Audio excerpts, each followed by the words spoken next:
اس لیے حدیث میں آتا ہے کہ کل روز قیامت میں اہل جنت کو سب سے پہلے زمین کی روٹی بنا کر کھلایا جائے گا۔ یہ زمین جتنی ہے اس کو ایک روٹی کی شکل میں بنا کے تیار کر کے کھلائی جائے گی سب اہل جنت، ایک ایک ٹکڑا بانٹا جائے گا۔ روٹی کا ٹکڑا ہوگا اور ایک مچھلی کے کلیجی کے کباب ہوں گے، وہ مچھلی کہ جس مچھلی کے اوپر یہ پوری زمین قائم ہے۔ ایک مچھلی ہے بہت بڑی، اس کے اوپر یہ زمین قائم ہے، اس کے جو ہے وہ کباب ہوں گے اور یہ روٹی کا ٹکڑا ہوگا۔ تو سوال یہ ہوا کہ یار یہ زمین کی روٹی بنا کر کھلائیں گے، یہ کیسے؟ کیونکہ زمین کے اندر تو روڑ پتھر بھی ہیں، زمین کے اندر کیا کچھ ہے، تو کیسے کیا مزہ آئے گا کھانے میں؟ تو حضرت حکیم الامت مجدد ملت مولانا اشرف علی تھانوی رحمہ اللہ تعالیٰ فرماتے ہیں کہ دنیا کے اندر ہم جب روٹی پکاتے ہیں، ہم روڑ پتھر صاف کر کے آٹے کو چھان کے روٹی بناتے ہیں، تو کیا اللہ تبارک و تعالیٰ چھان کے روٹی نہیں بنائے گا؟ وہ زمین کے روڑ پتھر جو ہے، کیڑے اور لکڑیاں وکڑیاں نکال کے پورا اس کا میدا بنا کے اب روٹی بنا کے اللہ کھلائیں گے۔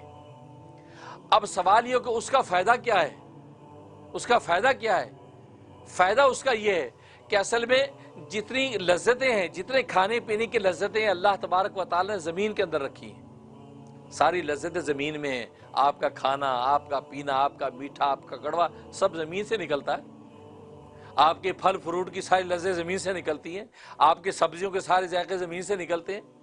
تو اللہ تبارک و تعالیٰ وہ اہل جنت جنہوں نے ہو سکتا ہے دنیا کے اندر اللہ تبارک و تعالیٰ کی اطاعت کی وجہ سے دنیا کی ان لذتوں کو چھوڑ دیا تھا اور اللہ تبارک و تعالیٰ کی محبت میں لگے رہے، اس کی عبادت میں ان کی گزر گئی، اور وہ ایک چٹنی پر گزارا کر دیا یا ایک پانی پی کے گزر گئے، انہوں نے دنیا کی لذتیں اٹھائی نہیں۔ تو اس لیے اللہ تبارک و تعالیٰ جنتوں کی لذتیں عطا کرنے سے پہلے دنیا کی وہ لذتیں جو اللہ کے نام پہ انہوں نے چھوڑی تھی، اللہ پہلے وہ ساری لذتیں ان کو کھلائیں گے، کھلانے کے بعد پھر جنتوں کی لذتیں عطا کریں گے۔ اللہ اکبر۔ اس لیے فرمایا کہ تاکہ ان کو یہ حسرت نہ رہے کہ یار ہمیں دنیا کی لذت چکھی نہیں، چلو جنت کی لذت چکھی، اور کفار یہ کہیں چلو کوئی بات نہیں، تم نے آخرت کی لذت چکھ لی لیکن ہم نے تو دنیا کے مزے اڑا لیے۔ اس لیے اللہ تبارک و تعالیٰ دنیا کے مزے بھی اہل جنت کو پہلے عطا کریں گے، اور روٹی کی شکل کے اندر اللہ ساری کی ساری اندر اس کی لذتیں اس کے اوپر لے آئیں گے۔ آج کل اس کو سمجھنا بڑا آسان ہے، جیسے پیزا ہے، آپ پیزا کھاتے ہیں تو پیزا ایک روٹی، اس کے اوپر ساری نعمتیں ہوتی ہیں، اس پہ گوشت بھی ہے، سبزیاں بھی ہے، سارے ذائقے، پر ایک پیس تھوڑا اور کھانا شروع کر دیا۔